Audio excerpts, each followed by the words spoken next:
दिन हो महाशिवरात्रि का और भोले नजर ना आए, ऐसा हो ही नहीं सकता। हमारी कॉलोनी से भी अब भोले कांवड़ लेकर निकल चुके थे, लेकिन ये नहीं जानते थे मैं उनके पीछे पीछे जासूसी कर रहा हूँ। और सामने मैंने देखा एक डीजे चल रहा है, उसके पीछे पीछे कांवड़िए तेजी से चल रहे हैं। फिर मैं आगे बढ़ता हुआ गया और वासुदेव तीर्थ स्थल, जो अमरोहा का सबसे फेमस स्थल है, वहां पहुंचने वाला था। लेकिन रास्ते की पकौड़ियां मुझे मन मोह रही थी, लेकिन मैंने अपने मन को कंट्रोल करा और आगे बढ़ता चला गया। उसके बाद मैंने देखा वासुदेव तीर्थ स्थल का सबसे फेमस तालाब है, जिसमें मछलियां ऊपर नीचे हो रही थी। उसके बाद मैंने आगे चलता रहा और पुल पर मैं चढ़ गया, जो काफी खतरनाक पुल है, जो काफी हिलता है। उसके बाद मैं पुल पे चलता चलता आगे बढ़ रहा था, मछलियां ऊपर नीचे आ रही थी और श्रद्धालुओं की भीड़ बढ़ती जा रही थी और सब बच्चे मजे ले रहे थे।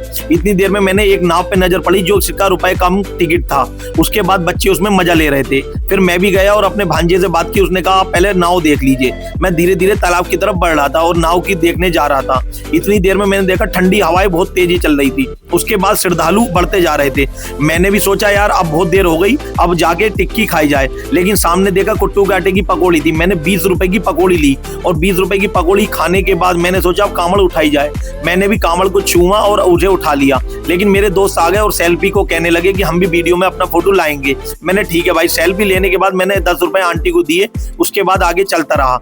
मेरे दोस्तों ने कहा आज की दावत तुम्हारे नाम। मैंने कहा ठीक है। श्रद्धालुओं की भीड़, मैंने कहा टिक्की यादव की काफी फेमस है। मैंने भी टिक्की खाई और मेरे दोस्तों ने भी टिक्की का मजा लिया।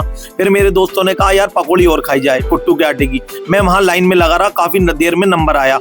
जब मैं गुस्सा हो गया जब उन्होंने टिक्की दी। उसके बाद पकौड़ी खाने के बाद हम आगे बढ़ गए, क्योंकि बच्चे कहने लगे हिंडोला झूलना है।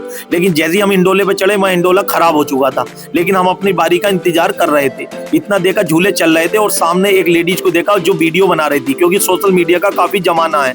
उसकी वीडियो देखकर हमें भी मन प्रसन्न हुआ। उसके बाद हमने अपने हिंडोले की बारी का इंतजार करा और हिंडोले में अब बैठने का नंबर आ चुका था। और जैसे हम हिंडोले में बैठे, वो कभी टेढ़ा होता कभी इधर होता। हमें भी डर लग रहा था। हमने उसे हाथ से पकड़ लिया।